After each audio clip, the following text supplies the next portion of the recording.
বন্ধুরা, কেমন আছে সবাই? বঙ্গকন্যা চ্যানেলে আপনাদের সবাইকে স্বাগত। আজকে আমি একটি নতুন ভিডিও নিয়ে চলে এসেছি। সেটা হলো মান কচু রেসিপি। মান কচু কীভাবে রান্না করতে হবে সেটা আমি তোমাদেরকে দেখাবো। প্রথমে মান কচুকে ভালোভাবে কেটে নিয়েছি। কেটে নেওয়ার পর আমি ভাপ দিয়ে গরম তেলে ভাজার পর রেখে দিয়েছি। এরপর যেটা করবো সেটা হলো মশলা। লবঙ্গ, এলাচ, দারচিনি, আদা, লঙ্কা, জিরে, কাঁচা লঙ্কা সমস্ত কিছু আমি একসঙ্গে পেস্ট করে নিয়েছিলাম। পেস্ট করার পর কড়াইয়ে তেল গরম হয়ে যাওয়ার এরপর আমি পাঁচফোড়ন দেওয়ার পরে আমি মশলাটাকে ভালোভাবে কষে নিচ্ছি সঙ্গে টমেটোর সাথে। মশলা কষে নেওয়ার সাথে সাথে আমি পরিমাণ মতো লবণ হলুদ দিয়ে দিলাম। লবণ হলুদ দিয়ে দেওয়ার পর আমি আবার মশলাটা ভালোভাবে কষে নেব। এমন করে কষে নেব যাতে মশলা থেকে তেল ছাড়ে।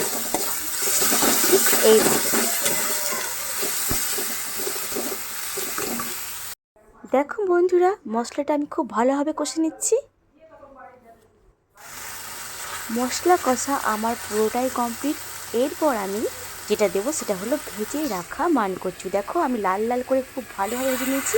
এই মানকচুগুলো এবার কড়াইয়ের মধ্যে দিয়ে মানকচু সমেত মশলাটা আমি আবার ভালোভাবে কষে নেব।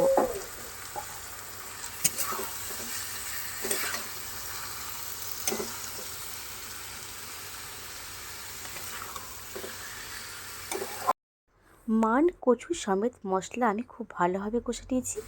এরপর আমি অল্প পরিমাণে জল দিয়ে দেব। দেখো জল দিয়ে দেওয়ার পর আবার খুব ভালোভাবে ফুটে উঠেছে। তোমরা একটা জিনিস লক্ষ্য করেছো, আমি কিন্তু ঢাকা দেইনি। ঢাকা না দিয়ে করেছি কারণ ভাজতে ভাজতে এটা অনেকটাই সেদ্ধ হয়ে গেছিলো।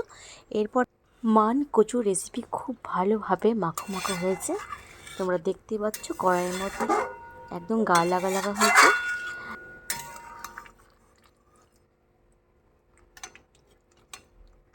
পর আমি অল্প পরিমাণে গরম মশলা আর ঘি দিয়ে ভালোভাবে নেড়েচেড়ে আমি মানকচুটা নামিয়ে নেব।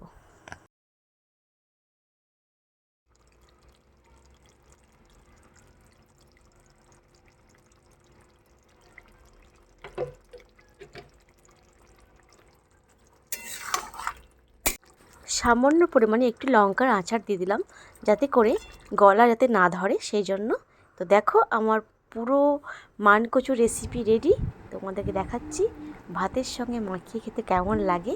খুব মজাদার, খুব ভালো সেদ্ধ হয়েছিল, তোমাদেরকে দেখাচ্ছি।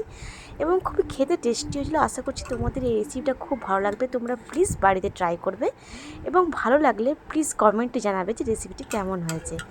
আর চ্যানেলটিকে সাবস্ক্রাইব করতে ভুলবে না কিন্তু। এরপরে আমি আবার নতুন ভিডিও নিয়ে তোমাদের সামনে আসবো।